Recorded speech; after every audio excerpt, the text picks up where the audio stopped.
Punta naman tayo sa mga balita sa lalawigan. Pansamantalang nakalaya si dating Iloilo City Mayor Jed Patrick Mabilog matapos sumuko ito. Ayon sa isang mapagkakatiwalaang source, nakapagpiyansa si Mabilog sa Sandigan Bayan. Ito ay para sa kasong paglabag sa Code of Conduct at Anti-Graft Practices Act na isinampa ng Ombudsman laban sa kanya noong nakaraang taon.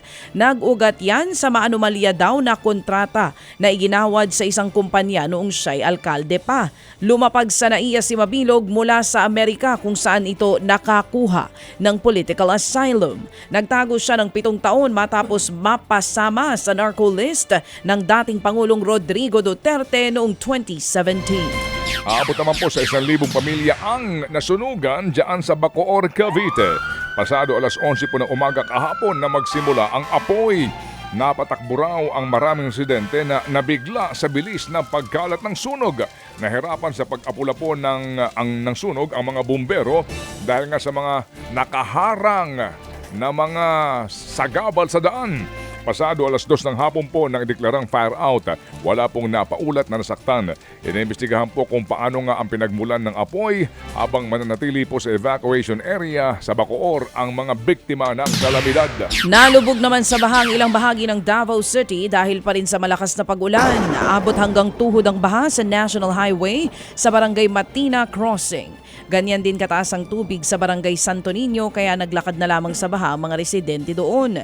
Hindi na rin makabiyahe ang mga sasakyan.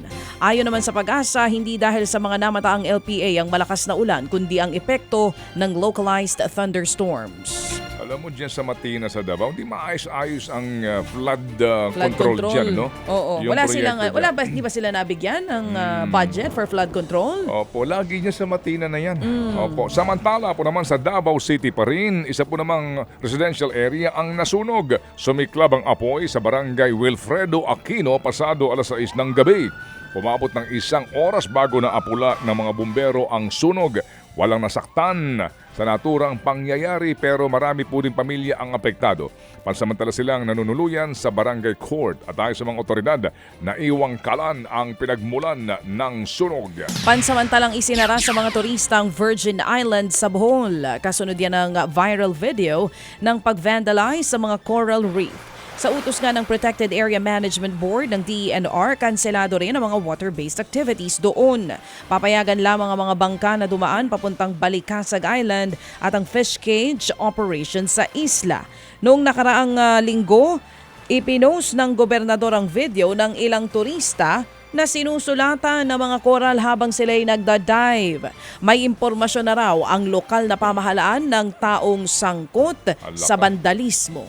Ted Filon at DJ Chacha ngayon nasa Radyo 5 92.3 News FM Monday to Friday 6 to 10 a.m.